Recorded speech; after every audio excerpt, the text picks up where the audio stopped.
les mains du Seigneur. Nous allons nous recommander ces moments entre les mains du Seigneur, c'est ce que j'allais dire. Nous allons recommander ces moments entre les mains du Seigneur, lui rendre grâce pour ces temps qu'il nous accorde. Les femmes de distinction, c'est ce que nous voulons parler aujourd'hui. Nous allons voir quelques femmes de distinction, ces femmes dont les noms ne sont même pas cités dans la Bible, mais ces femmes, au travers d'elles, il y a des leçons, au travers d'elles, il y a, des leçons, il y a des choses que nous pouvons prendre là aujourd'hui pour nous. Amen, amen. Nous allons prier. Nous allons recommander ces moments entre les mains du Seigneur. Nous nous recommandons nous-mêmes aussi entre les mains du Seigneur, bien-aimés, pour que Dieu prépare nos cœurs, afin que ces temps que nous allons passer devant lui ne soit pas un temps de distraction, ne soit pas un temps qui va passer comme ça, mais un temps où nous allons l'écouter, un temps où nous allons nous approcher encore plus de lui.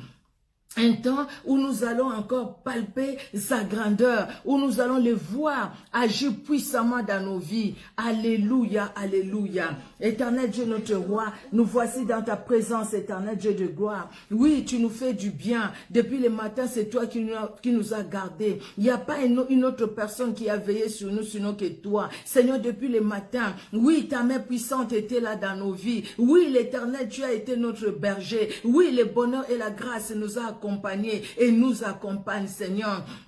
Oui, Père, tu as dressé devant nous une table en face de nous, en face de nos adversaires. Et ton l'huile sainte a coulé en nous, éternel. Oui, nous les croyons. Et ce soir, tu nous donnes cette opportunité. Nous nous recommandons à toi. Pardonne nos fautes, ô Seigneur Dieu de gloire. Libère tout un chacun de nous. Que le sang de Jésus nous lave. Que le sang de Jésus forme une muraille de feu. Et que ton Esprit Saint agisse en maître, agis en maître l'esprit de vérité et conduis ces moments pour ta seule gloire dans le nom puissant de Jésus-Christ que nous t'avons ainsi prié. Amen. Amen, amen. Que Dieu bénisse tout un chacun bien-aimé, vraiment dans son amour, que Dieu nous bénisse. Alléluia. Notre Dieu est merveilleux, il est redoutable. Alléluia.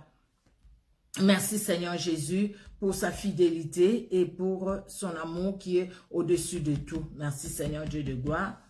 Alléluia. Ah, pourquoi ça bloque? Merci le roi de gloire. Alléluia, alléluia. Alors, nous allons commencer au fait ces moments de prière. Merci Seigneur, nous sommes toujours dans la joie. David l'a dit, je suis dans la joie quand on me dit, allons à la maison de l'Éternel. Parce que dans la présence de Dieu bien-aimé, nous sommes dans sa présence et la présence du Seigneur n'est qu'une bénédiction pour nous. Amen, amen. Que Dieu vous bénisse. Alors, nous sommes en train de parler de la femme qui doit changer sa mentalité. Nous avions dit la mentalité, c'est l'ensemble de la manière d'agir. Notre façon de parler, notre façon d'agir, notre habillement même. La mentalité, c'est notre façon de considérer les choses. Et tout ça, ça rentre dans la mentalité. C'est notre habitude, comment nous agissons par rapport aux autres, comment nous sommes. C'est ça, tout ça, ça rentre dans la mentalité. Nous avons parlé de ces quelques femmes comme la femme de Manoah. Nous avons parlé de la femme de Pilate. Nous avons parlé aussi d'une troisième femme, de deux femmes, donc la femme de Pilate et la femme, non, pas la femme de Potiphar, parce qu'elle, c'est vraiment dans les mâles. Nous avons plus insisté sur la femme de Manoah. Et bien aimé, aujourd'hui nous allons parler aussi, et puis de la femme de 2 Samuel 20, cette femme qui sauva sa ville, cette femme pleine de sagesse et d'habileté qui sauva sa ville. Alors aujourd'hui, nous allons parler de quelques femmes, les femmes de distinction. Alléluia. Et toi et moi, nous sommes aussi des femmes de distinction, bien aimées. Alors, quand on parle de la distinction, c'est la femme qui se distingue.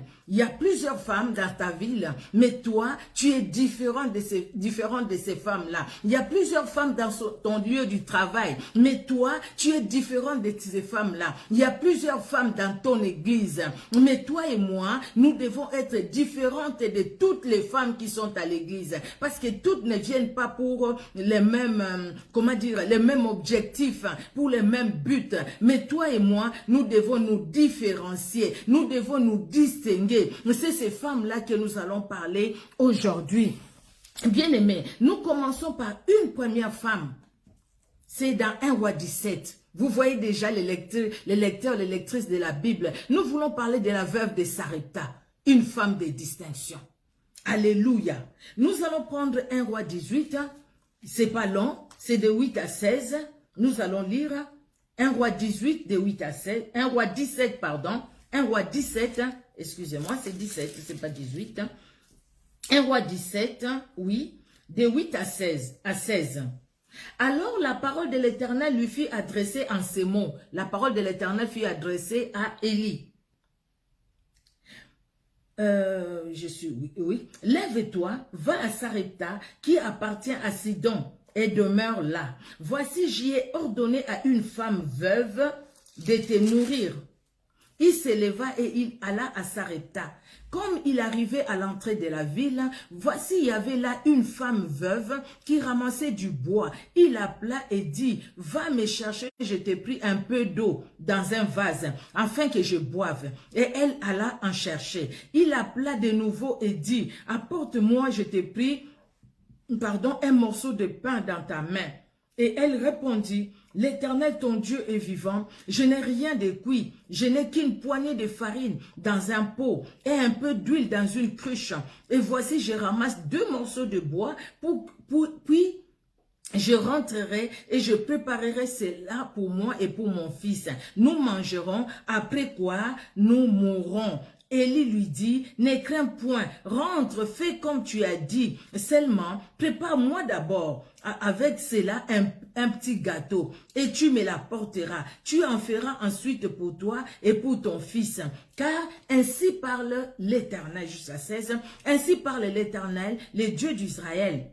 La farine qui est dans les pots ne manquera point, et l'huile qui est dans la cruche ne diminuera point, jusqu'au jour où l'Éternel fera tomber de la pluie sur la face du sol. Alléluia.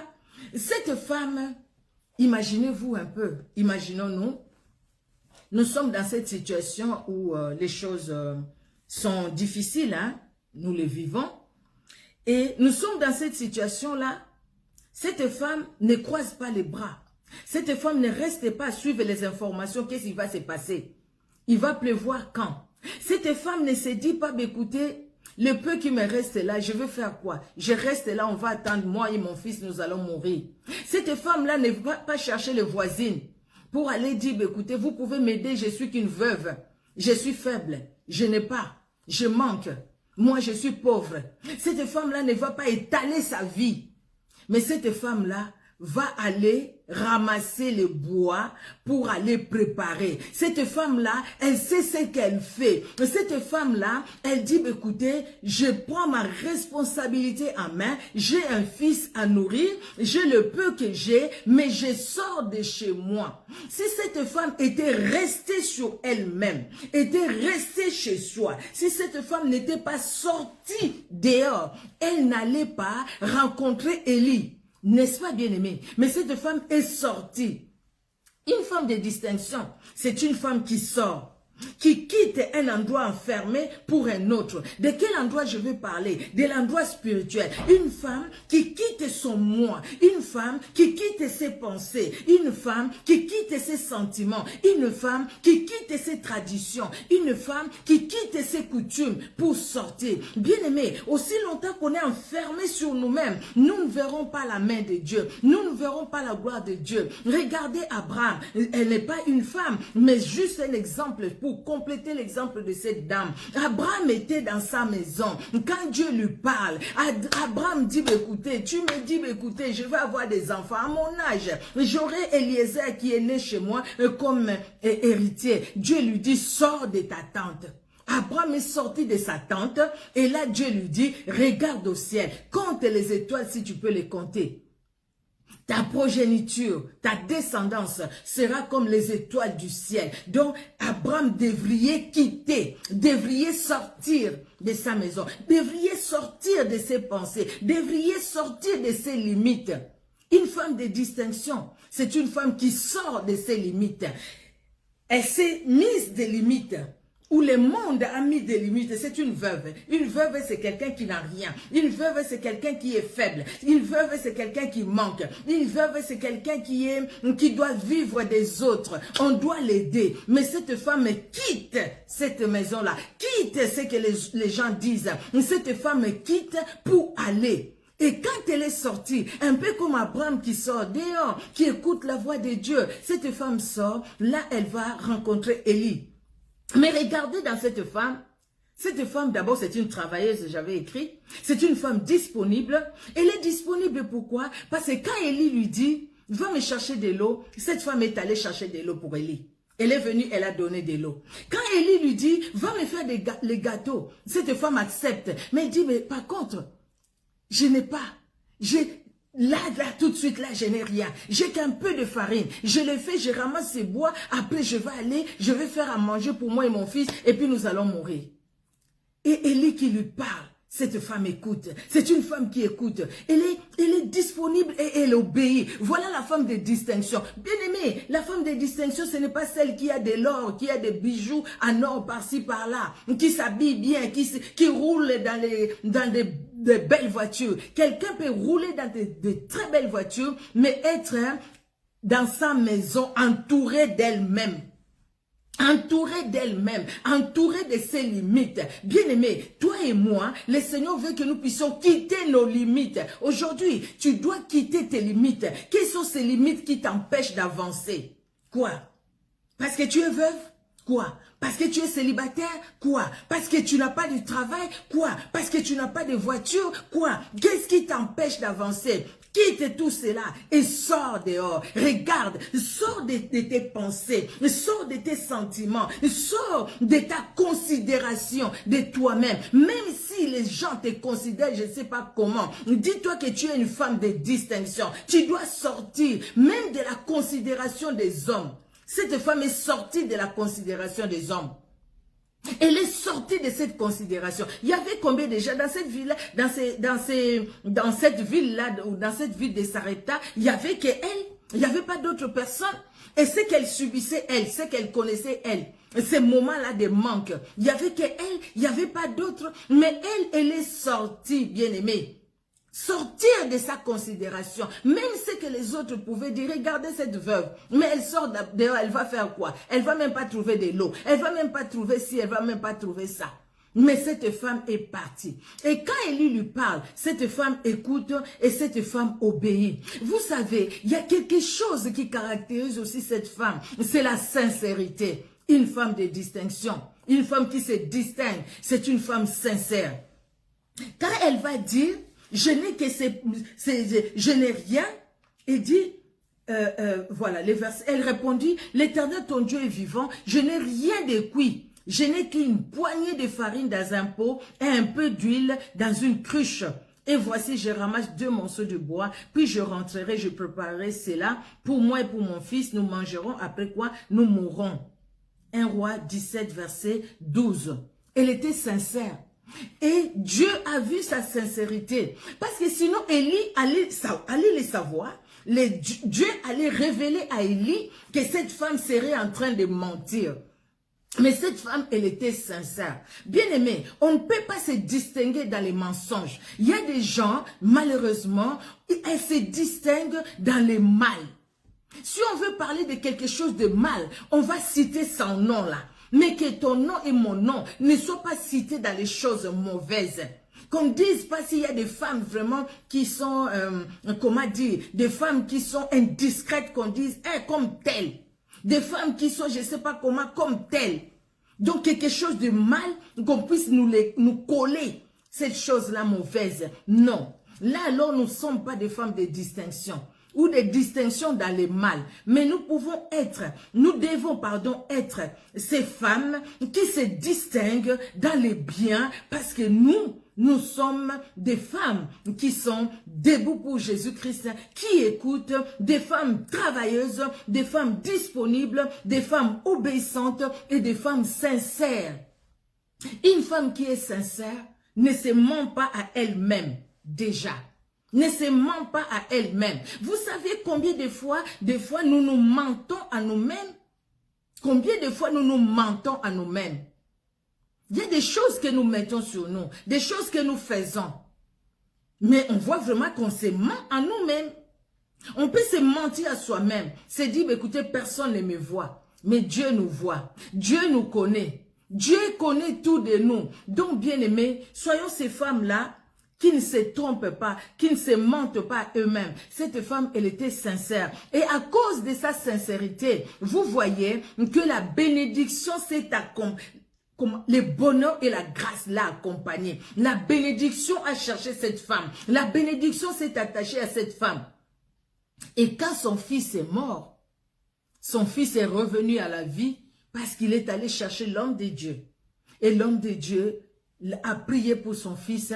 Nous connaissons la résurrection de l'enfant de cette femme. Tout ça, c'est parce que la femme déjà, elle était disponible. La femme déjà, elle avait l'obéissance. Si elle n'avait pas obéi, vous savez, il y a quelque chose aussi qui était monté dans mon cœur pendant que je préparais. Il y a un mal en nous. Le mal en nous, c'est quoi? C'est de dénigrer les serviteurs de Dieu. Tellement il y a beaucoup de faux serviteurs de Dieu aujourd'hui, mais tout le monde n'est pas faux. Maintenant, nous mettons tout le monde dans le même sac. Ah, eux aussi, ils demandent beaucoup. Ah, eux aussi. On donne, mais à contre-cœur. On donne, mais on n'a pas envie de donner. Quand on donne à un pasteur, on chante partout. De toutes les façons, c'est moi qui lui ai donné cette chemise. De toutes les façons, c'est moi qui lui ai donné ses chaussures. De toutes les façons, c'est moi qui ai donné à sa femme ci. C'est moi qui ai donné ça à sa femme. J'ai suivi une émission, ça fait vraiment longtemps, comment ils ont montré comment dans une église quelconque, il y avait la femme du pasteur qui avait accouché, les femmes de l'église ils ont cotisé, ils sont allés pour rendre visite à la femme du pasteur, mais sauf que quand ils quittaient là-bas, quand ils sortaient de la maison du pasteur voir les bébés, ils étaient dans la joie quand ils étaient là-dedans, mais sauf que quand ils sont sortis, c'était des critiques sur critiques. Elle ne fait qu'accoucher. Elle a accouché il n'y a pas longtemps, elle a encore accouché. Tout ça pour que nous, on puisse donner de l'argent, pour que nous, on puisse cotiser, pour que nous. Ça, c'est se distinguer vraiment dans les mal. C'est distinguer dans les mal. C'est distinguer dans la calomnie. Vous savez, chez moi, il y a des gens qui disent « Koliana moi si Koliana ndoki ». Je vais traduire. Donc, partager les repas avec une femme, c'est partager les repas avec une sorcière. Je me dis, comment est-ce que les hommes sont arrivés à les dire? C'est parce qu'ils ont trouvé que les femmes ne voulaient pas se distinguer en bien. Les femmes voulaient être des sous-hommes. Et pourtant, les femmes sont des créatures merveilleuses de Dieu. Où Dieu dira, tout est bon. Tout est bon. Parce qu'il y a des femmes qui ont compris cela. Alléluia. Comme un homme de Dieu qui prêchait, vous pouvez suivre ça. J'ai même partagé ça sur... c'est une femme d'ailleurs. Non, c'était un jeune là qui prêchait, qui a dit, c'était sur ma chaîne YouTube. J'ai partagé ça aussi sur Facebook. Bien aimé, quand il dit, quand Dieu avait besoin d'un sacrificateur, Anne avait besoin d'un enfant. Elle a compris, cette femme, que le besoin de Dieu, c'est le sacrificateur, un prophète, pardon. Il y avait des sacrificateurs. Dieu a besoin d'un prophète. Moi, je n'ai pas d'enfant. Donc, je veux que mon besoin s'accorde avec le besoin de Dieu. Père, tu as besoin d'un prophète. Moi, j'ai besoin d'un enfant. Tu me donnes. Moi, je te le confie. Et il va te servir. Une femme qui comprend. Comment est-ce que nous les femmes, on nous compare aujourd'hui aux choses? Comment est-ce que nous les femmes, on peut dire vraiment partager les repas avec une femme, c'est partager avec une sorcière. C'est comme si les femmes c'était des sorcières. Une fois, j'ai même entendu quelqu'un qui dit, en tout cas la personne, Moutoua Lokaye, Azandokia, moi si je vais traduire. Je préfère le dire d'abord dans ma langue pour que je puisse bien traduire. Vous voyez? Donc la personne qui a envoûté cette personne, ça doit être une sorcière. Parce que si c'était un sorcier, donc un sorcier homme, si c'était un homme, non, il n'allait pas vraiment faire autant du mal. Parce que c'est une femme, c'est pourquoi elle fait autant du mal. Non, ça c'est des choses qui doivent partir de la tête des gens qui nous considèrent comme ça. Mais maintenant, pour que ces gens-là ne nous considèrent plus comme il nous considérait avant, nous-mêmes, nous devons déjà faire un effort de nous distinguer en bien, de nous distinguer bien-aimés. Nous devons faire un effort. Cette veuve se distingue. Il y avait beaucoup de veuves à l'époque, la Bible le dit, mais Dieu a envoyé Élie vers la veuve de Sarepta. On ne connaît pas le nom de cette veuve, mais Dieu l'envoie là-bas parce que Dieu a vu la disponibilité du cœur de cette femme. Et Dieu a vu que dans cette femme, il y avait la distinction. Cette femme ne vivait pas comme toutes les autres veuves de son époque. Bien-aimés, nous sommes au 21e siècle. Nous savons qu'il y a beaucoup de mauvaises choses. Mais toi et moi, distinguons-nous. Alléluia. Nous allons prendre la deuxième personne, la deuxième femme. C'est la Samaritaine. C'est dans Jean 4. L'histoire de la femme, c'est du premier verset jusqu'au 42e verset. Mais nous allons lire que 2 versets. Jean 4, 28, 29. Nous allons lire que ces 2 versets-là qui vont peut se résumer au fait les restes de l'histoire que nous connaissons ou peut-être que nous pouvons dire. Alors, Jean 4, 28 à 29. La Bible dit, alors la femme ayant laissé sa cruche s'en alla dans la ville et dit aux gens, venez voir un homme qui m'a dit tout ce que j'ai fait. Ne serait-ce point le Christ? Ces 2 versets nous parlent beaucoup sur cette femme. Une femme de distinction. Ah, une femme de distinction, elle qui avait eu 5 maris. Et celui qu'il avait à la maison, c'était pas son mari. Oui, cette femme s'est distinguée, malgré le mal qu'elle avait fait. Parce que cette femme a fait une rencontre. Regardez, cette femme, c'est une Samaritaine. Et à cette époque-là, les Samaritains, les Juifs, c'était vraiment, comment dire, des étincelles, quoi. Il y avait pas, ils s'aimaient pas. Ils s'aimaient pas, ils pouvaient pas se côtoyer. Donc, un Juif qui passe, qui voit un Samaritain venu devant elle, les Juifs tournent, les Juifs changent de route. Parce qu'il ne peut pas croiser un Samaritain. Il ne peut pas. Croiser un Samaritain, c'est comme si on se mettait la saleté dans le corps. Parce que c'est des gens qui étaient dans l'idolâtrie. Et cette femme, elle est là. Cette femme ne peut pas sortir les jours parce que c'est une prostituée. C'est une femme peut-être qui est allée avec les maris d'autrui. Elle va avoir peur aussi peut-être des autres femmes qui peuvent venir lui faire du mal. Et cette femme choisit une heure où les gens ne vont pas puiser l'eau. Elle va puiser l'eau à cette heure-là. Et sauf que cette femme arrive, elle ne sait pas ce qui l'attend. Elle arrive comme ça, c'est un homme juif en plus. C'est un homme, il ne pouvait pas parler avec elle comme ça, elle devait avoir peur. On va encore me dire que j'ai pris le mari de quelqu'un. C'est un juif. Ah, elle a peur. Mais les juifs et les samaritains ne peuvent pas se côtoyer, ne peuvent pas parler. Et cette personne qui lui parle lui dit, donne-moi à boire. Elle est devant un puits. Mais pourquoi tu me demandes à boire? Mais toi, tu es un juif. Moi, je suis une samaritaine. En plus, tu es un homme. Moi, je suis une femme. Je ne peux pas te donner de l'eau. Et les regards de cette personne, la personne lui dit, hé, si tu connaissais les dons de Dieu, et celui qui te dit, donne-moi à boire, c'est toi qui lui aurais demandé à boire. Et cette femme, une mauvaise vie qu'elle avait, mais cette femme, quand nous lisons cette histoire, nous voyons que c'est une femme qui connaît les Écritures. Mais cette femme avait besoin d'une aide. Cette femme avait besoin qu'on puisse, quelqu'un qui puisse l'accepter, quelqu'un qui puisse l'aimer, quelqu'un qui puisse lui dire ce qu'elle devait faire. Et cette femme dit, mais avec quoi tu vas puiser l'eau pour me donner? De quelle eau tu parles, quoi? Avec quoi? Le puits est profond, avec quoi? Et Jésus-Christ lui dira, ceux qui vont boire l'eau que tu viens puiser là, tu auras encore soif. Mais l'eau que je te donne, moi, tu n'auras plus soif. Et cette femme dit, hé, mais écoutez, mais donne-moi cette eau-là. Donc, quelque part, je ne viendrai plus, je n'aurai plus cette honte de venir pendant que les autres sont chez eux, pendant qu'il fait très, très chaud. Et moi, je viens ici pour puiser de l'eau, parce que j'ai peur que les autres, j'ai peur des regards des autres, j'ai peur des moqueries, j'ai peur des railleries, j'ai peur des doigts que les gens vont me montrer, j'ai peur de tout ça. Cette femme a peur. Cette femme a sa cruche qui est devenue comme son amie. Elle vient avec sa cruche. Je puise mon eau, je rentre chez moi. Comme ça, quand les autres vont venir, moi je suis chez moi, je suis enfermée chez moi. Même quand ils vont parler de moi après, mais moi au moins je ne suis pas là. Ils ont parlé de moi, je ne suis pas là. Mais elle sait ce qui s'est dit. Nous sommes dans quelle période, dans quelle époque? Elle sait que c'est une femme de mauvaise vie. Elle le sait. Et les autres la regardent avec dédain. Elle ne sait pas qui peut venir lui donner un coup sur la tête. Hein? Parce que quelque part, elle est allée avec son mari peut-être. Hein? Vous voyez? Et quand Jésus-Christ lui parle, cette femme comprend que non, non, non. Celui qui est devant moi, ce n'est pas un homme normal que je vois. Ce n'est pas un juif quelconque que je vois. Mais celui qui est devant moi, ça doit être Christ. Mais j'ai entendu dire, on nous a dit que le Christ viendra. Le Christ viendra. Et quand le Christ viendra, il nous enseignera certaines choses. Donc cette femme le savait même, que le Christ viendra. Vous voyez, une femme de mauvaise vie, mais cette femme savait que le Christ viendra. Et Jésus-Christ lui dit, le Christ, ben, c'est moi. Et regardez ce que cette femme fait.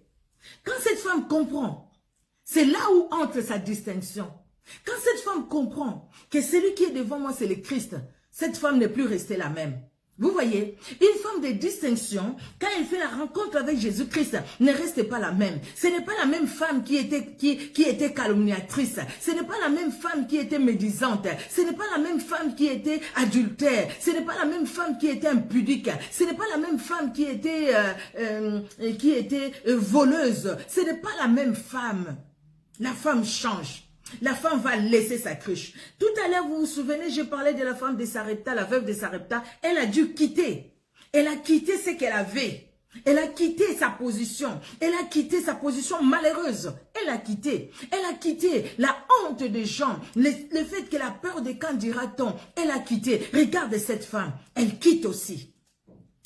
Bien aimé, on ne peut pas devenir une femme de distinction si on n'a pas quitté quelque part. Cette femme, elle va quitter. Elle va quitter sa cruche.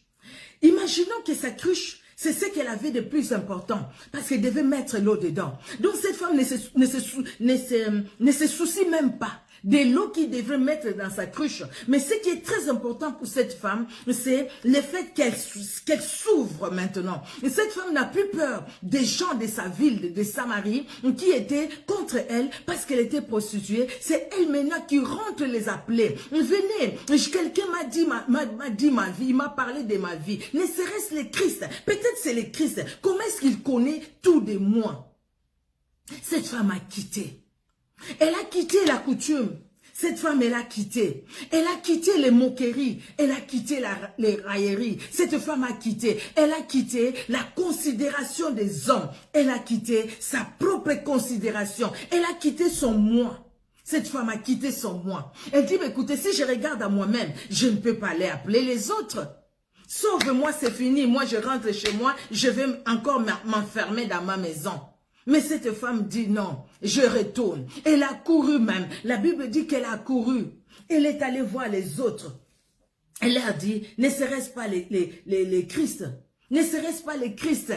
C'est lui qui m'a parlé comme ça. Les gens sont venus. Ils ont écouté pour voir jusqu'à quel point les gens avaient déconsidéré cette femme. Quand ils ont écouté Jésus, ils ont dit à la femme, nous sommes venus non pas tout simplement pour ce que tu nous as dit, mais parce que nous l'avons écouté nous-mêmes. Donc, c'est-à-dire ta parole n'a pas d'importance, mais elle a parlé. Elle a parlé. Est-ce qu'elle pouvait être évangéliste avec son état? Elle pouvait parler aux autres de Christ dans son état? Elle qui a eu 5 maris, et qui était à la maison avec un homme qui n'était pas à elle. Mais cette femme a dû quitter sa honte. Et je pense que le même jour peut-être qu'elle a quitté cet homme-là. Le même jour, cette femme est restée, je pense, seule, sans cet homme-là. Peut-être après si elle s'est remariée, je ne sais pas, la Bible n'a rien dit. Mais elle a compris. Cette femme dit alors, je suis Jean, pardon. J'étais excusez-moi, je voulais lire l'histoire d'Élie. On a déjà lu ça.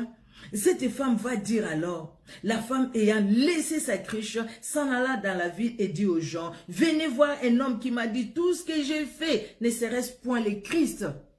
Elle n'a pas eu honte de dire que voilà, cet homme m'a dit tout ce que j'ai fait. Et ces gens-là la connaissaient. Elle savait qu'elle était de mauvaise vie. Mais elle a accepté. Vous voyez bien aimé, quittons notre zone de confort. Quittons notre position pour aller dehors. Si Abraham n'avait pas quitté sa tente pour sortir dehors, Elle n'allait pas voir les étoiles. Elle ne saurait pas que sa descendance serait nombreuse comme les étoiles. Dieu le savait. Dieu dit, sors de ta tente. Et cette veuve devait quitter sa maison. Et cette femme devait quitter sa cruche pour aller. Bien-aimé, on ne peut pas aller sans quitter. La distinction vient à nous quand nous avons quitté notre tente. Là où il y a notre moi, là où il y a tout ce qui est à nous, là où il y a nos coutumes et nos traditions, là où il y a ce que mon père a dit, ma mère a dit, mon oncle a dit, là où il y a les liens de famille, des coutumes, des traditions et tout, quittons pour voir Jésus-Christ de Nazareth. Hier, j'étais triste. J'étais triste pourquoi? J'ai regardé une courte émission, d'ailleurs, la personne a mis juste 8 minutes. C'est parce que quelqu'un qui s'est dit être un grand marabout, féticheur, je ne sais pas, qui est allé dans une famille, je ne sais pas vraiment qu'est-ce qui s'est passé au début là, et pour dire, écoutez, il met un truc là, je ne sais pas, comme une boîte. Alors il dit, écoutez, si la boîte là, ça s'attache à quelqu'un, donc cette personne là est sorcière. Il faut que la personne avoue. Et puis la boîte s'est attachée à un jeune homme qui doit être le petit frère de celui qui est allé l'appeler, je pense. Et puis les garçons qui disent, mais je ne suis pas sorcier, je ne connais rien. Et les messieurs qui disent, de toutes les façons, votre frère qui est là-bas en Europe est devenu fou, vous le savez, c'est moi qui m'occupe de lui, c'est moi. Mais aujourd'hui, je vois une émission où le monsieur lui-même est passé dans une émission pour dire, mais c'est faux, je n'ai jamais attrapé la folie, je ne suis pas folle. Mais là où là où je vais en venir, parce qu'au fait, ils sont allés appeler, je pense que c'est la maman de la femme, parce que le monsieur disait, appelez-moi, allez dire à la maman de venir. Et la dame était à l'église. La dame arrive, elle dit, j'étais à l'église, et puis on m'a appelé, je suis sortie vite, je suis sortie pour venir. Après, je ne sais pas, c'est l'émission, ils ont coupé, c'était court. Je ne sais pas, cette maman-là, quand les messieurs leur dit, mais écoutez, c'est lui qui est le sorcier, puis c'est lui. Et puis ils sont entrés dans leur maison, là, ils ont dit qu'ils vont parler là-bas. Je ne sais pas ce qu'ils ont fait ensuite. Moi, j'ai eu de la peine pour cette femme qui était à l'église, pour cette femme qui a abandonné même l'église pour venir parce qu'on l'a appelée en urgence. Bon, c'est vrai, peut-être qu'elle ne savait pas ce qui se passe. Elle est venue en urgence. Il y a tellement de choses, bien aimées. Dans ce cas-là, je ne sais pas cette dame ce qu'elle a fait au final. Je ne sais pas accepter ce que ces féticheurs-là dit ou accepter ce que la Bible dit. La forme de distinction, c'est ça aussi. Nous devons quitter cette manière de voir les choses. Aujourd'hui, nous acceptons plus ce que les faux prophètes nous disent que ce que la Bible nous dit. Et généralement, c'est nous les mamans. Généralement, c'est nous. Quand quelqu'un te dit, ton enfant là, c'est un sorcier, nous parlons toujours des enfants qui disent les parents sont sorciers. Mais des fois aussi les parents. Il y a des parents qui ont envoyé leurs enfants en Afrique pour dire que, bah, écoutez, l'enfant, la sorcellerie. Parce que quelqu'un lui a dit. Et c'est toi, tu as prié. Toi-même, tu as prié. On vient te dire que ton mari est sorcier, puis toi, tu divorces. La même personne qui te l'a dit, c'est la même personne qui s'attache maintenant à ton mari. Il faut avoir la sagesse. Une femme de distinction, c'est une femme qui a aussi la sagesse. Regarde cette femme. Vous ne voyez pas la sagesse dans cette femme? Sinon, cette femme allait dire, bah, écoutez, mais toi encore, c'est qui? Non, je ne veux pas t'écouter. En plus, le temps que Jésus-Christ lui parlait, les autres pouvaient venir puiser de l'eau aussi. Vous voyez? Tout ce temps, elle pouvait avoir peur pour dire, moi, je viens, je fais vite, je retourne. Pendant que tu me parles là, le temps passe. Moi, les autres risquent de venir me trouver ici. Il faut que je rentre vite chez moi. Mais elle accepte de parler avec Jésus-Christ. Et voilà que le fait d'accepter, bien aimé, d'abandonner ce qui était en elle, ce qui était d'elle, ce qui était en elle et d'elle même, elle abandonne. Voilà qu'elle va faire l'œuvre de Dieu. La femme de distinction. Nous allons parler d'une troisième femme. C'est la Sunamite. On ne connaît pas son nom. Vous voyez, la veuve de Sarepta, on ne connaît pas son nom. La Samaritaine, on ne connaît pas le nom de cette femme. Et la Sunamite, on ne connaît pas le nom de cette femme. On connaît le nom de la femme, la veuve de Sarepta, elle est à Sarepta. On connaît le nom de la ville de la Samaritaine, elle est de la Samarie. Et la Sunamite, elle est de Sunem. Cette femme, c'est une femme de distinction. La Bible le dit même. La Bible le dit dans 2 Rois 4. Une femme de distinction. À partir du verset 8, on ne va pas tout lire, non. du tout parce qu'il y a beaucoup à lire. Nous allons lire le verset 8 et puis nous allons lire le verset 36. C'est une histoire que vous pouvez lire du verset 8 jusqu'au verset 36 si vous voulez. Hein, vous pouvez les lire. Alors le verset 8 nous dit, un jour Élisée passait par Sunem. Il y avait là une femme de distinction qui les pressa d'accepter à manger. Et toutes les fois qu'il passait, il se rendait chez elle pour manger. Le verset 36 nous dit, Élisée appela Géasi et dit, appelle cette Sunamite. Géasi l'appela et elle vint vers Élisée qui dit, prends ton fils. Waouh! Cette femme, elle me touche beaucoup au fait chaque fois quand je lis son histoire. Je sais pas vous aussi, je pense. Cette femme, elle est dans sa ville. C'est une femme qui a beaucoup d'argent. Quand on parle de la femme de distinction dans la Bible, ce n'est pas parce qu'elle a beaucoup d'argent. Il y avait beaucoup de gens qui avaient l'argent comme elle à l'époque. Elle n'était pas la plus riche peut-être. Elle avait l'argent, elle avait des moyens, son mari avait des moyens. Mais il y en avait aussi plusieurs qui avaient des moyens, dont les maris aussi avaient des moyens. Ou peut-être elles-mêmes. Bon, à l'époque, c'était plus les hommes qui travaillaient. Vous voyez? Mais cette femme voit Élisée qui passe dans les rues de Sunem. Élisée qui passe. Et cette femme, quelque part, elle va... La Bible nous dit, quand Élisée passait, ce n'est pas Élisée qui est allé demander à cette femme. Hein? Et cette femme de distinction, cette femme était là.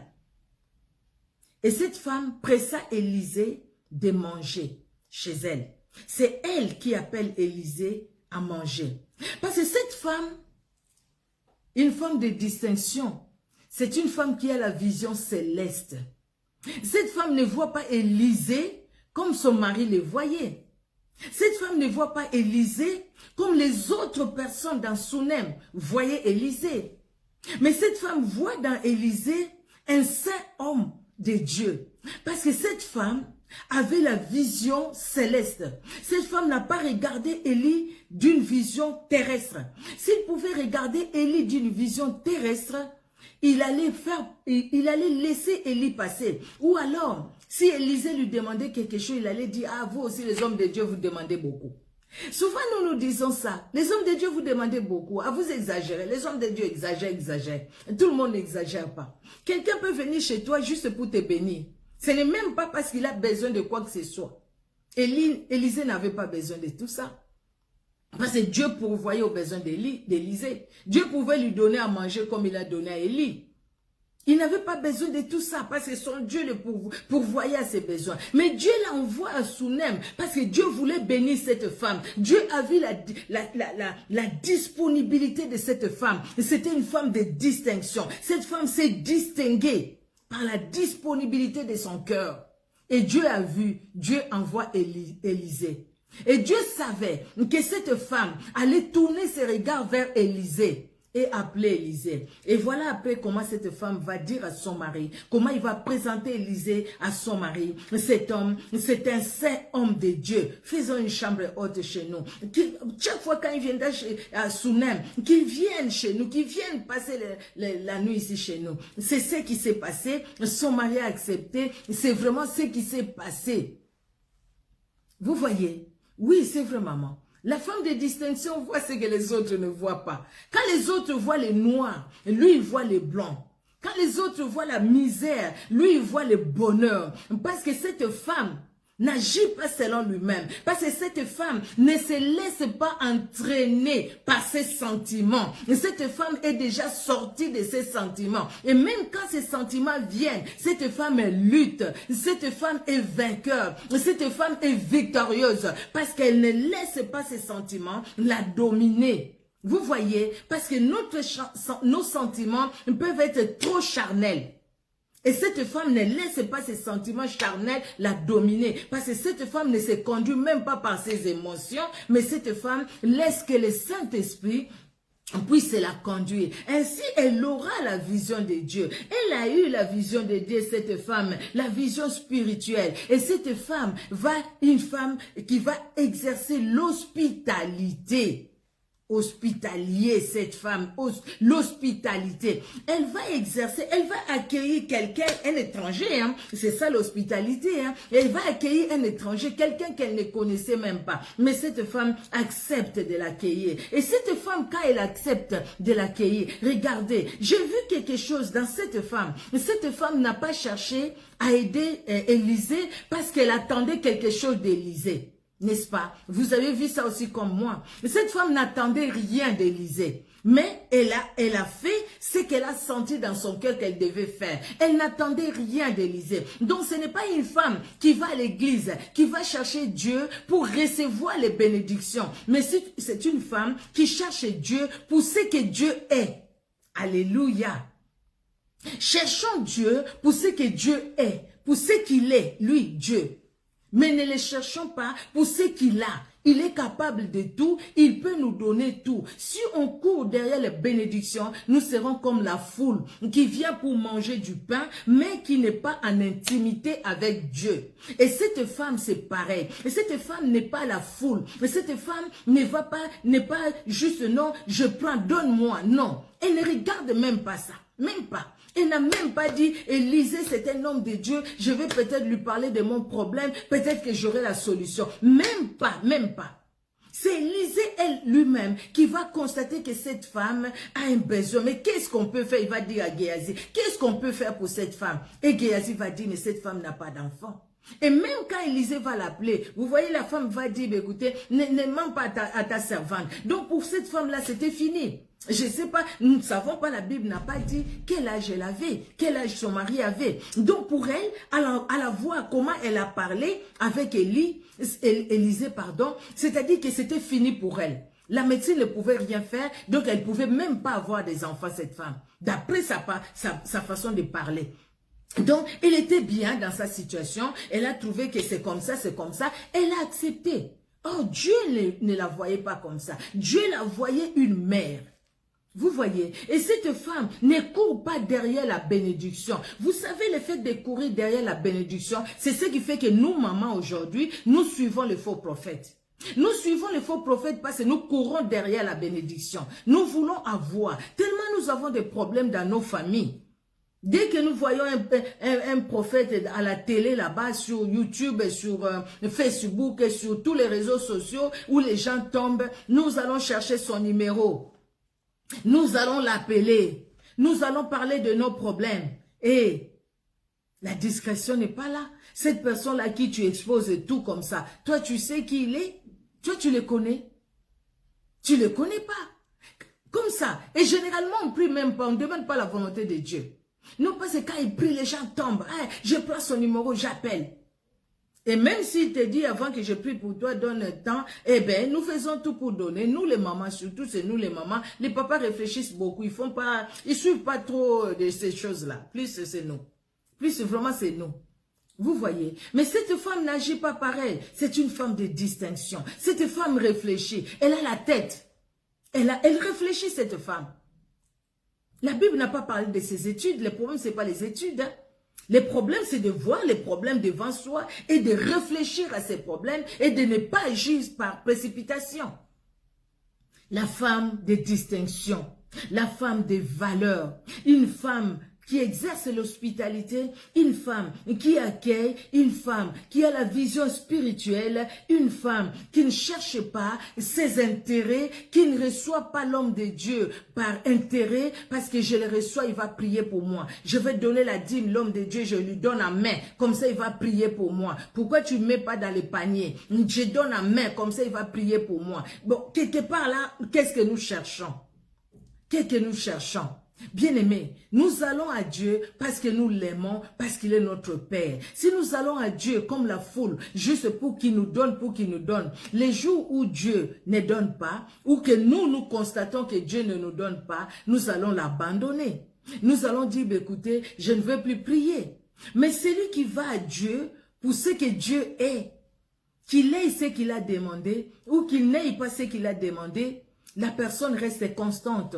La personne reste attachée au Seigneur. Parce qu'il dit, écoutez, je ne suis pas attaché au Seigneur pour le mariage. Je ne suis pas attaché au Seigneur pour les enfants. Je ne suis pas attaché au Seigneur pour le travail. Je ne suis pas attaché au Seigneur pour la santé. Mais je suis attaché au Seigneur parce que je l'aime. Parce qu'il s'est donné pour moi.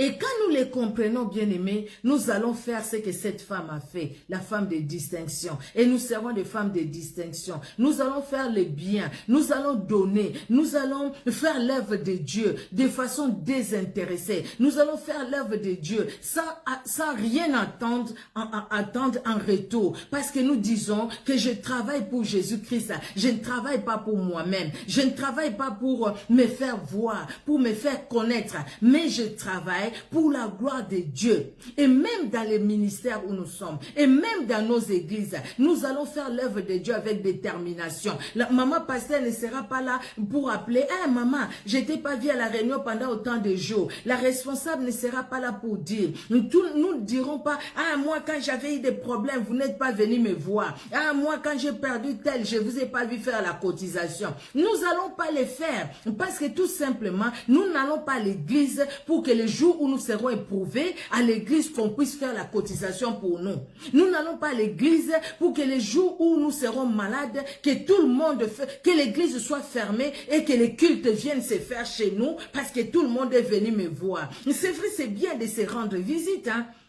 C'est bien, mais Dieu peut permettre aussi que tu es malade et personne ne sait que tu es malade. Dieu peut permettre aussi que tu es malade, tout le monde sait que tu es malade, mais chacun est occupé, personne n'est venu te rendre visite chez toi. Et personne peut-être ne t'a passé les coups de fil. Cela ne veut pas dire que nous devons abandonner le Seigneur. Cela ne veut pas dire que nous devons, bien aimer, abandonner l'église. Combien de personnes qui ont fui l'église tout simplement parce que quand ils ont eu des problèmes, le pasteur n'est pas venu les voir. Les pasteurs, c'est une personne comme toi. Nous devons les considérer. Considérons nos pasteurs, considérons nos responsables, les évangélistes, les prophètes, les docteurs, toutes les personnes que Dieu met devant nous. Considérons-le, bien-aimés. Si nous sommes en problème, nous avons des difficultés, que ces gens-là viennent nous voir ou pas, nous n'allons pas à l'église pour eux. Nous allons à l'église pour Jésus-Christ. Oui, s'ils viennent nous voir, c'est une bénédiction. Alléluia. Merci Seigneur parce qu'ils sont venus. Mais peut-être que pendant que moi j'ai un problème, lui aussi a un problème.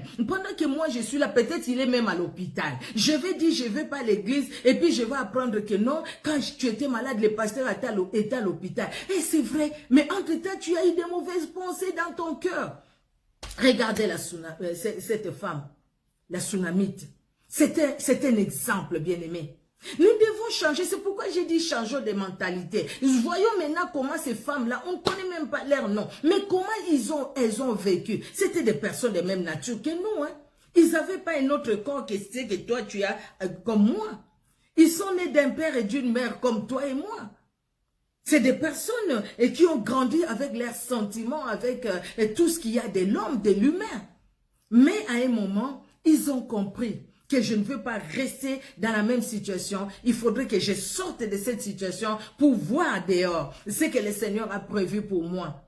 Cette femme-là, la Sunamite, elle est celle qui dit aussi, tout va bien. Quand tout, même si tout ne va pas. Ce n'est pas quelqu'un qui va parcourir tout Sunem pour dire, vous savez, c'est pas possible. Il y avait un homme de Dieu qui est passé ici. Elle m'a dit que j'aurais un enfant. Maintenant, j'ai eu un enfant et l'enfant est mort. Vous voyez, il ne faut pas croire aux hommes de Dieu. Il ne faut plus croire aux hommes de Dieu. C'est des menteurs. Regarde comment ils m'ont menti. Ils m'ont menti. Maintenant, l'enfant là est mort. Les jours où moi, je verrai encore un homme de Dieu ici. Vraiment, ce que je ferai, vous allez voir. Et puis, la maman X là-bas ajoute, c'est pourquoi moi j'ai refusé même d'aller à l'église. Oh. Moi, même à l'église, tu vois, moi partir encore à l'église. Moi, c'est vos problèmes de pasteurs là, vos pasteurs là, ce qu'ils font maintenant là, moi je n'aime plus aller à l'église. Et il y a la maman Y là-bas qui viendra ajouter, moi je savais quand je le voyais là, je savais que c'était un faux, c'était pas un vrai. Toi, tu vois vraiment Dieu te donner un enfant et puis Dieu tu as encore cet enfant. Moi quand je le voyais là, moi je le voyais comme si c'était vraiment moi j'avais des doutes, hein. Moi je le voyais venir chez toi, je t'assure, j'ai pas voulu te le dire, hein, mais j'étais pas convaincu. Mais cette femme n'a pas voulu écouter toutes ces paroles. Il y aurait des gens qui lui diraient ça.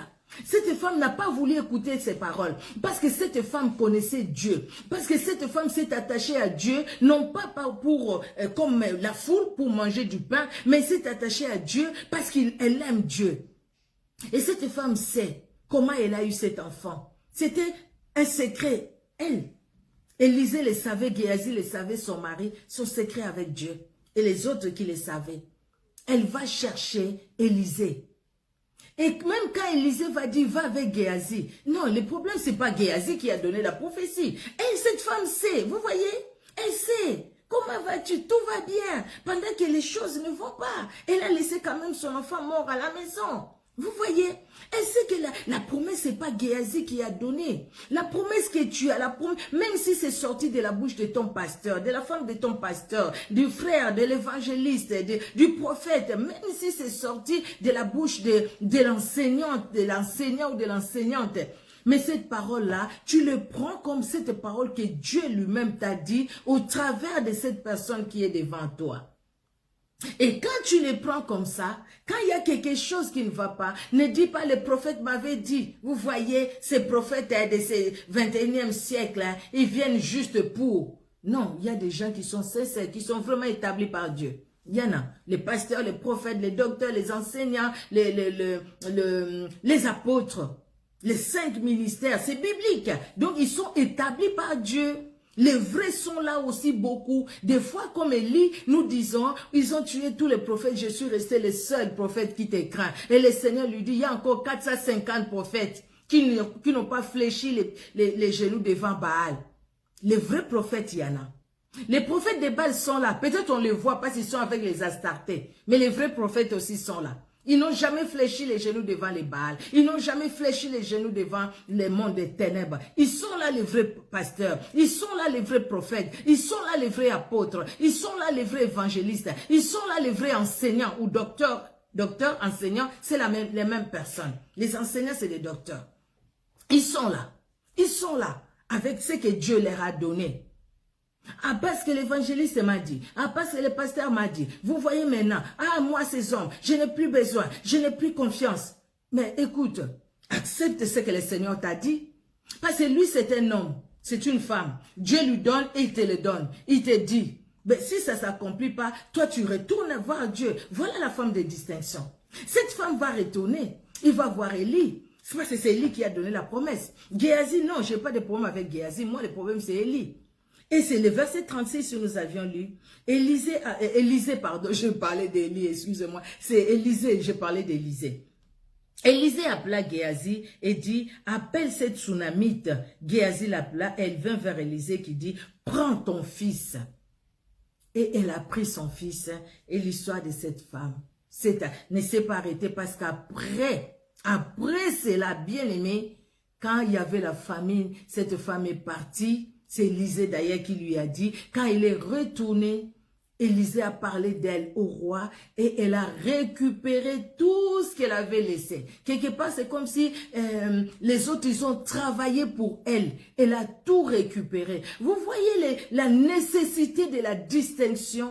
La nécessité de la distinction, c'est la bénédiction qui nous poursuit, la bénédiction qui va aller de génération en génération. Nous serons comme ces robinets qui ouverts, qui fait couler de l'eau, et l'eau rentre dans nos maisons, et l'eau va dans nos chambres, et l'eau va dans nos cuisines, dans nos salons, et l'eau va aller dans les chambres de nos enfants, et nous sommes comme ces robinets où la bénédiction coule, où la bénédiction descend. Alors pour cela, nous devons nous distinguer. Nous devons être différents de tout le monde.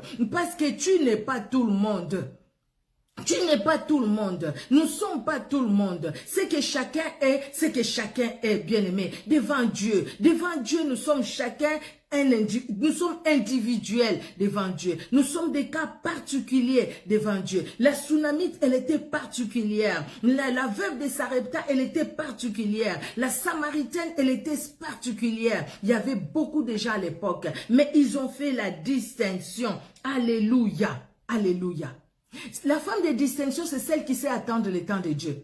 Vous voyez, quand cette femme, Élie, est venue, Le temps qu'Élie a fait à la maison, là, dans la chambre haute avec l'enfant, Élie a fait des tours. La femme, elle était là, elle attendait. Élie a fait des tours, elle est venue se coucher sur l'enfant. Ça a pris du temps. Et puis, l'enfant a repris vie. La femme, elle était là. Je me suis dit, si c'était moi à sa place, j'allais être comment? Oh, ça traîne. Mon fils va se réveiller. Est-ce que ça va aller? Est-ce que ça va pas aller? Oh, ça traîne. Oh, depuis. Oh, c'est pas possible. Élisée, ça va là, ça va là, ça va là. Mais non, elle n'a pas fait ça. Comment elle était posée? Elle était là, elle attendait. Elle a laissé Élisée faire. Parce qu'elle sait que le Dieu qui a parlé, le Dieu qui a donné, c'est le même Dieu qui va lui donner. Parce qu'elle lui a donné, elle ne va pas lui répondre ce qu'il lui a donné. Vous voyez? Elle est restée calme. Elle a attendu le temps de Dieu. Ayons l'habitude d'attendre le temps de Dieu, bien-aimés. Pour que nous soyons des femmes de distinction, nous devons avoir l'habitude d'attendre le temps de Dieu. Si on n'a pas l'habitude d'attendre le temps de Dieu, nous allons alors être derrière tout ce qui se passe aujourd'hui. Nous allons dire que ça traîne, ça tarde, ces combats, ça date depuis longtemps, ces combats, combat sur combat, alors ça ne va pas. Alors tu vas aller t'entraîner n'importe où, tu vas aller t'entraîner et faire peut-être des choses que tu ne devriez pas faire. Tellement aujourd'hui, beaucoup de personnes qui commencent à mélanger un peu avec sa Bible d'un côté, de l'autre côté, il est dans la magie, il est dans l'occultisme, il est dans ceci, il sait ce qu'il fait. Vous pouvez imaginer quelqu'un dire à l'église, je peux vous montrer comment vous pouvez sortir de votre corps, mais j'ai peur, vous risquez de rester là-bas. Dans l'église, et les gens disent Amen. Je vous dis, c'est sur YouTube, vous pouvez voir. Vous pouvez voir. Je ne sais plus le nom de l'émission, j'ai oublié. Parce que les journalistes là étaient choqués par ça. Choqués. Et ils posaient la question à ces pasteurs qui expliquent que c'est normal, parce qu'il faut être spirituel pour sortir de son corps. Mais non, les jours où tu vas aller rester là-bas. On a vu l'autre qui est sorti de son corps, il est resté sur le toit de la maison. Après, c'est la police qui est venue les chercher. Il était là. Il est sorti de son corps, il est allé, on ne sait pas où. Après, ben écoutez, il est mal tombé. Les jours où Dieu va commencer à confondre ces gens-là, qui tiennent la Bible avec leur magie, ah mon Dieu, ce serait une très bonne chose. Mais malheureusement, même si Dieu les confond, il y aura toujours des gens qui vont continuer à croire à eux. Les gens qui diront toujours, c'est pas vrai, c'est pas vrai. C'est vraiment un homme de Dieu. Parce que nous aimons des choses à toucher. Nous aimons toucher. Quelqu'un qui dit, prenez les rubans rouges, mettez-la. Ah ben, on prend les rubans rouges. Oui, les rubans rouges. Il faut les mettre à la fenêtre. Il faut les mettre. Comme ça, les démons n'entreront pas. Il faut prendre maintenant, il y a une pratique, je ne sais même pas comment expliquer ça. Il faut, oh mon Dieu, je ne sais pas. Mettez du sel dans l'eau, mettez ceci. J'ai dit, Seigneur, nous allons où au fait? Je ne sais pas là où nous allons. Mais écoutez, bien aimés, mercredi, nous allons finir avec les femmes de distinction. Nous allons parler de cette femme, la femme du fils des prophètes. Nous allons parler d'elle, toujours dans 2 Rois 4, par la grâce de Dieu. Et nous allons finir le mercredi prochain. Nous sommes encore au mois de mars. Hein? Donc voilà. Et nous allons finir pour ce mois, pour ce que nous avions commencé sur la femme, change de mentalité. Maman, jeune fille, changeons de mentalité. Nous sommes des femmes de distinction. Même si tu es jeune fille, tu n'es pas encore mariée, mais tu peux te distinguer parmi les jeunes filles. La Bible nous montre aussi des jeunes filles qui se sont distinguées, comme Ruth. Des jeunes filles qui se sont distinguées. Dans la Bible, il y en a aussi. Vous voyez? Abigail, c'est vrai que c'était une femme déjà mariée. Comme Marie, la mère de Jésus, qui s'est distinguée dans sa jeunesse. Soyons des femmes distinguées. Des femmes qui sont distinguées, c'est des femmes qui sont dans la sagesse. Des femmes qui marchent dans la sagesse. Quittons nos tentes, regardons dehors. Voyons, regardons le ciel. Tout tourne les regards vers le ciel. Abraham, quitte ta tente, sors de ta tente, regarde au ciel. Bien-aimés, sortons et regardons au ciel. Et le Seigneur nous aidera à vivre dans la bonne distinction, comme la veuve de Sarepta, et la bénédiction est toujours derrière, comme la Samaritaine, et la bénédiction est toujours derrière, comme la Sunamite, et la bénédiction est toujours derrière. Alléluia! Que Dieu, dans son amour, bénisse tout un chacun de nous. Nous allons finir ces messages, au fait, mercredi prochain, par la grâce de Dieu, que le Seigneur nous garde vraiment dans sa bonté. Nous allons prier. Nous allons prier, mais il y a des passages que nous avons donnés, que vous pouvez lire, pour que chacun de nous puisse, quelque part, se poser la question, quelque part se positionner, quelque part voir, qu'est-ce qu'il faut quitter pour sortir dehors et regarder au ciel. Pour rencontrer Élie, quelque part, pour rencontrer Élisée, quelque part, pour rencontrer Jésus-Christ lui-même, devant le puits, pour les rencontrer. Devant là où nous venons nous réfugier. Devant là où nous venons puiser. Pour que lui nous donne l'eau qui donne la vie. Venez à moi, vous tous qui êtes fatigués, chargés, je vous donnerai du repos. Venez, vous qui avez soif, venez boire sans argent. Venez, vous allez boire. C'est Jésus-Christ qui nous l'a dit. Il nous appelle, il t'appelle, il m'appelle, il nous appelle, bien-aimés. Allons à Jésus-Christ de Nazareth. Parce que c'est lui et lui seul qui fera de nous des hommes, des femmes, des distinctions. Amen, amen. Et là, nous parlons des femmes, des distinctions. Je vis aussi les hommes, vous êtes venus nous soutenir. Alléluia, que Dieu vous bénisse. Serviteurs de Dieu, nous allons prier. Merci le puissant de Jacob. Merci les saints d'Israël, car ta parole c'est la vérité, ta parole c'est la vie. Ce que tu as fait, Seigneur, à l'époque, depuis l'Ancien Testament, nous voyons, Éternel, même dans le Nouveau Testament, Jésus-Christ, tu n'as pas laissé les gens qui étaient perdus loin de toi. Mais tu es descendu pour que nous puissions te connaître. Tu es descendu, tu as pris les corps humains. Jésus, tu as accepté d'aller même mourir à la croix, jusqu'à la croix, entre les brigands et les voleurs, pour que nous puissions quitter ce qui est à nous et nous attacher à toi et prendre ce qui est à toi et vivre ta vie, oui, dans la distinction. Et toi, tu nous mets à part. Et toi, tu nous justifies. Alléluia. Et nous sommes juste dans ta présence. Et toi, tu nous appelles, tu fais de nous tes disciples. Et gloire te soit rendue, Éternel. Car toi seul est Dieu, toi seul est Seigneur. Merci de bénir mon frère, de bénir ma soeur qui était là ce soir. Merci de bénir aussi nos bien-aimés qui vont nous suivre en différé. Merci de bénir tout un chacun dans ton amour. Merci Père très saint. Dans le nom puissant de Jésus-Christ, que nous t'avons ainsi prié. Amen. Amen, amen, amen. Que Dieu se révèle puissamment dans nos vies et que Dieu vous bénisse.